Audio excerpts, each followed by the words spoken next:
All right, guys. Coach Scott here.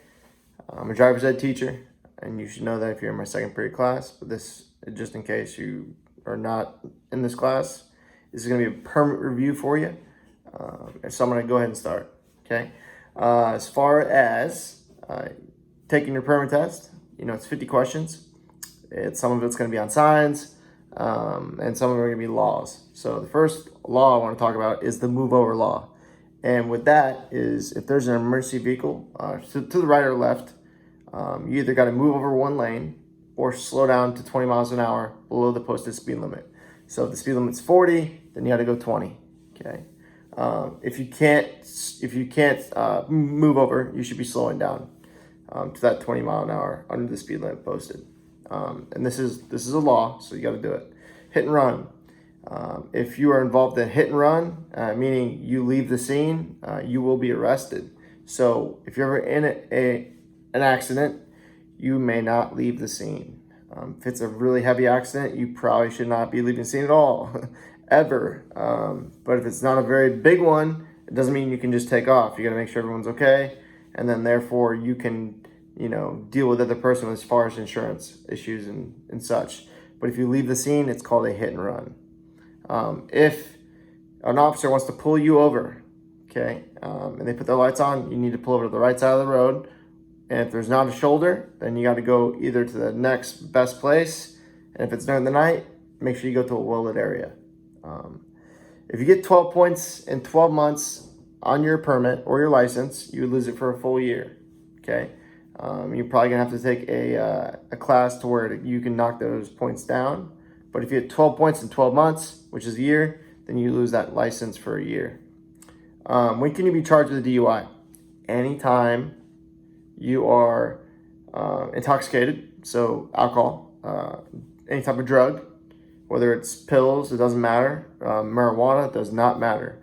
You can be charged with a DUI. And basically, you'll go through a sobriety test, and you can refuse. But if you do, you get suspended for a full year with your license. It's basically revoked. So a DUI, you can be charged anytime if you're doing any of those things behind the wheel. Let's see what else we got here. When drinking alcohol, what's affected first? Okay. Is it reasoning or is it judgment? Okay. All right. Well, people go, well, it's reasoning. Well, it's judgment. It's actually your judgment. And then after that, it's your vision. So that's the order in which it goes. You might see that on the test. What's the penalties for refusing a sobriety test? If you refuse, immediately, officer takes you for a full year. Kind of mentioned that. If you hit a parked car, what should you do? Okay, you should leave your name, a phone number, your insurance, and you should leave your insurance number and an address if you cannot find the owner. Okay. But you need to try and find the owner before you do that. So you would leave that on the windshield. Hopefully it's not raining. Who gets a ticket if a 17-year-old is not wearing their seatbelt in the car? Okay. The driver or the passenger, which would be the 17-year-old. And the answer is the driver would get it. The only time a person in the opposite seat would get a ticket for it is if they're above the age of 18. They're an adult. So the driver is therefore responsible, which they should be 21 years old. What's a max speed in a residential area? A residential is like a neighborhood. And the max speed is usually 30 unless posted otherwise. If it's not posted, then it's always 30. Remember that. What's a max speed on the interstate highway? And this is 70. Unless it's raining. So if it's raining, then and if it's not safe to go 70, then you should not be going 70. So if it's not posted anywhere, then that's what the max speed is going to be. So you can kind of look at flow of traffic and see kind of go, what to kind of dictate how fast you should be going. Okay. If a traffic light is red and the officer is waving you to come through, should you follow the officer or follow the light? If the light is red, who has priority? And the officer does. The officer overrides the light. Okay. How many feet should you dim your bright headlights? Okay, so you're head on. All right, how many feet should you dim your bright headlights before getting close to them? And it's 500 feet. Now, if you're from behind, then it's 300. All right. Where is it illegal to overtake and pass? All right.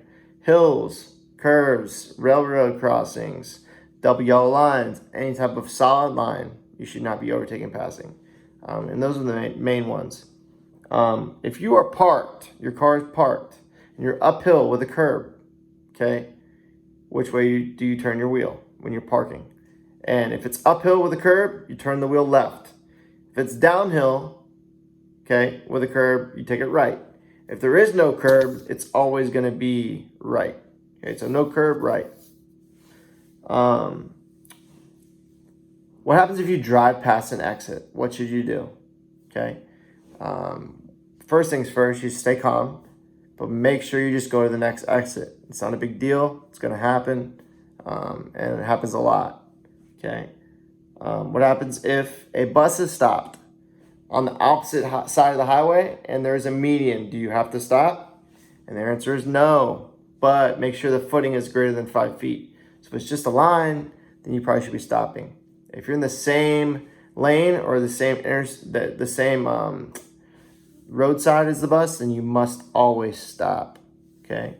All right. So this is about 20 questions or so. I don't want to give you guys a ton, so you don't,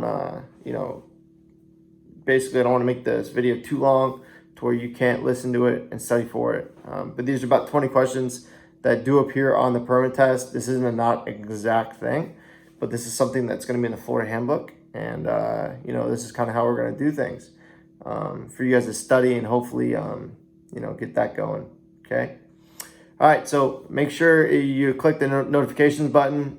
You don't have to subscribe or click the notification button, but it's easy to do it. It's not a big deal, and you'll know when I post videos. So this is the first about 20 questions of the permit review to get your Florida on the road to get your Florida E license, but this is to get your Florida permit. Okay, and remember, there's going to be signs also, and we'll go over that when I can actually show you signs and you can see them and read them and kind of go from there. All right. So this is pretty short. It's about a 7-minute, 30-second video. So have a good day, and look for segment 2.